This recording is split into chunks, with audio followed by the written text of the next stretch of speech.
All right, here's the 9.1 homework quiz, solutions in slow-mo version. So in question 1, for each of the following settings, define the parameter of interest. So real quick, parameter, that's either going to be a mu for means or a p for proportions. And write the appropriate null and alternative hypothesis for the test being described. So we're going to do the ho and the ha here. And in question A, right off the bat, the mean time. So I'm already thinking about mu. Needed for college students to complete a certain paper and pencil maze is 30 seconds. So I'm told this mean is known to be 30 seconds. You wish to see if this has changed. So is it changed by vigorous exercise? So you have a randomly selected group of 25 students from a particular college, exercise vigorously for 30 minutes, and then complete the maze. So I'm just here to state, define the parameter of interest. So here it's mu, and that's the mean time to complete this maze. So mean time, should be a little bit specific for college students to complete the maze.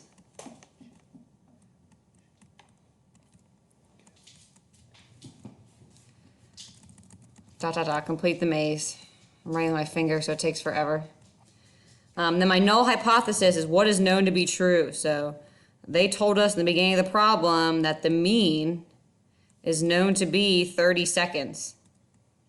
I really probably should have mentioned that here with time in seconds. And the alternative, based on the wording of the problem, they said the word is changed. So changed means different. Is it different? So they would just want to know, is it unequal to 30? In part B, lumber companies dry freshly cut wood in kilns before selling it. As a result of the drying process, a certain percentage, so I'm thinking proportions, of boards become checked, which means that the cracks develop at the ends of the boards. The current drying procedure for a 1x4-inch red oak board is known to produce cracks in 16% of the boards. The drying supervisor at a lumber company wants to test a new method to determine if fewer boards crack. So again, we got to define the parameter. So here the parameter is about proportions. And that's the proportion of cracked boards. That's what I'm interested in.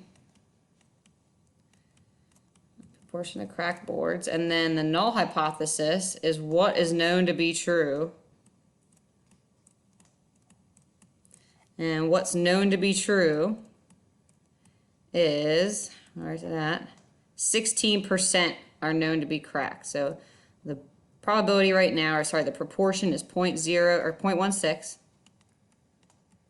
And the alternative, they're going to create this new drying process, and they're going to see if they can make that less, that proportion lower, fewer boards cracked. When we get into notes in the next two sections, here in the first one, I mentioned this in the video notes if you watch them, this we're going to end up calculating a two-tailed test because it's not equal to. So we're going to find the areas of these tails, that's going to be our p-value, and then we'll make a decision if that's unusual, whether or not to reject the null. So if it's unusual, we'd reject the null hypothesis and go with the alternative. In the second one, this would be a one-tailed test. So I get some sample value down here and I shade to the left because it says fewer. And again, I calculate some p-value, this probability. If it's small enough, we're going to reject the null. If it's not small, we're going to fail to reject the null.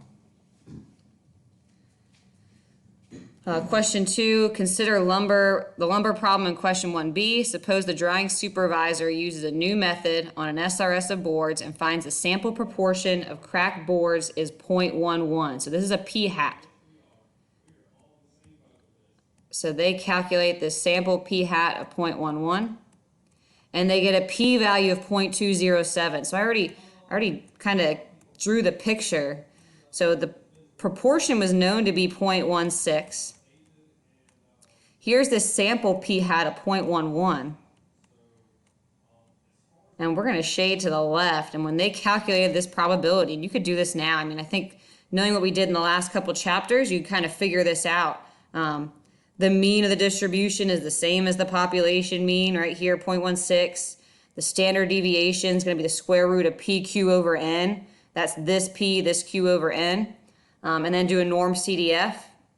And you could probably check, because I'm sure they wouldn't give you a false p-value, but you got this p-value of 0.027. So what does that mean in context? I'm just going to say it in words, and I'll repeat myself a few times.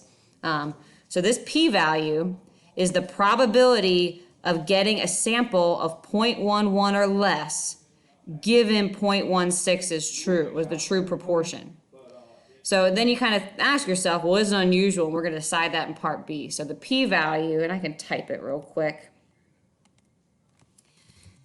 If the true proportion of cracked boards is 0.16, then we'd expect a sample proportion of 0.11 or less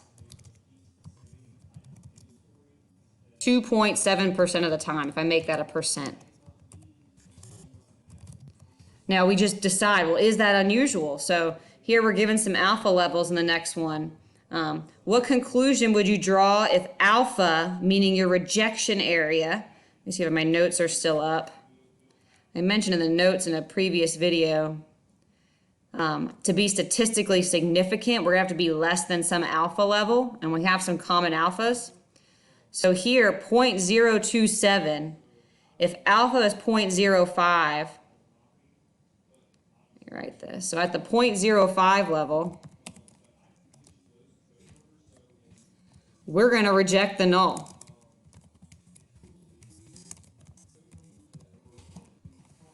Because 0.027 is unusual, it's less than 0.05. So if you get a p-value less than the alpha, you're going to reject the null. And here, in context, what that means is, based on our test, we reject the null, so we think that the new process will create less cracked boards than the old one. Meaning we're going with the alternative, so we went with the less than alternative. Now at the alpha, if I check it at 0.01, that's 1%, we would fail to reject.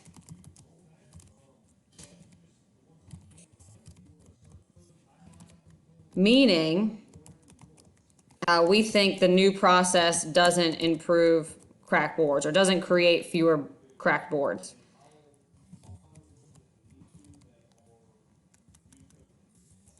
Or we don't think it creates fewer cracked boards.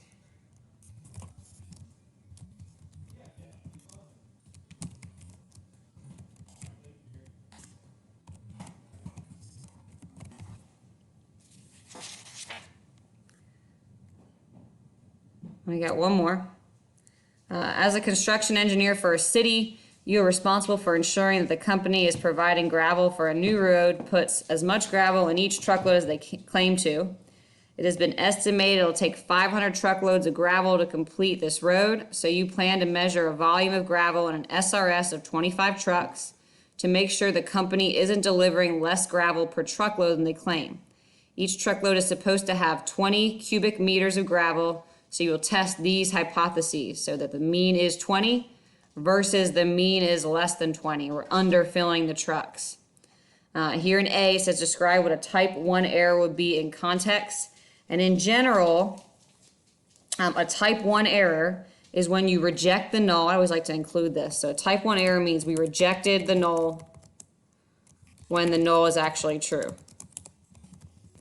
And what that means in context is here, we rejected, we said, or we concluded, the trucks were being underfilled, or underloaded, when they actually weren't.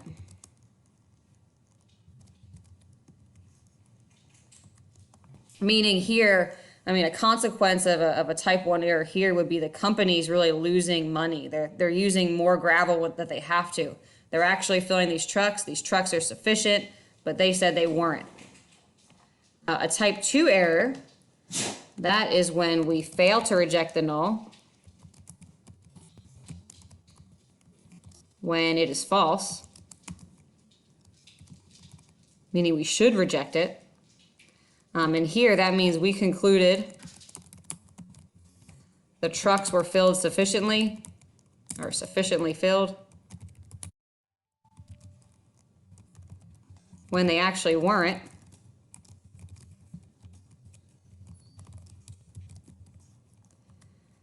Meaning we're ripping off the company here. So I guess we're ripping off the city by not giving them enough rocks when we think we actually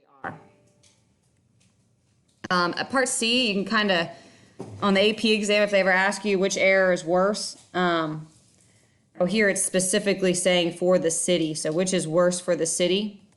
I'd say here a type 2 is worse for the city, meaning they're not getting enough gravel when they think they are. So here a type 2 error is worse. And that's because they're paying, the city is paying for underfilled trucks or underloaded trucks. They're not getting the gravel they're paying for. They won't complete the roads because they actually don't have enough gravel, however you want to say that. Sometimes for these errors, depending on which side of the, like here, the company versus the city, you could go either way, and that's usually where the explain helps you. But here they said for the city, so definitely a type 2 error is worse for the city. D, you have determined the power of this test. Let me scroll a little bit. When alpha is 0.05 against the alternative mu, 19.2 is 0.38. Explain what this means in context. So here, remember, power of a test is the probability. Let me write this in words. So power of a test, I'm just going to write it above here, is the probability of correctly rejecting the null. Or it's also the probability of avoiding a type 2 error, which is what we said was worse above. So here in context, this means the probability of correctly rejecting the null hypothesis and concluding the true mean is under 20, I think it was, when it is actually 19.2. And that probability is, let me see if my sentence makes sense. The probability of correctly rejecting the null hypothesis and concluding the true mean is under 20. Now, I don't even need to put this part. The probability of correctly rejecting is, what did they say, 0.38, 0.38. Describe 2 ways you can increase power of this test. I didn't mention this in the notes, but if you read the textbook, it's in there. Increasing n, or your sample size, increases power. And I'll explain this as we go to the next sections a little bit more, when I have specific n's to work with. That's one way. Or you can increase the significance level, meaning the alpha level, or when you decide to reject or fail to reject the null hypothesis. And this is a real confusing, power of a test is very confusing. I got 50 seconds. Let me see if I can find that image. I got a good image of power. So here, this is what's true. So type 1 error is right here. If we fail to, or type 1 error, we reject the null when we actually shouldn't.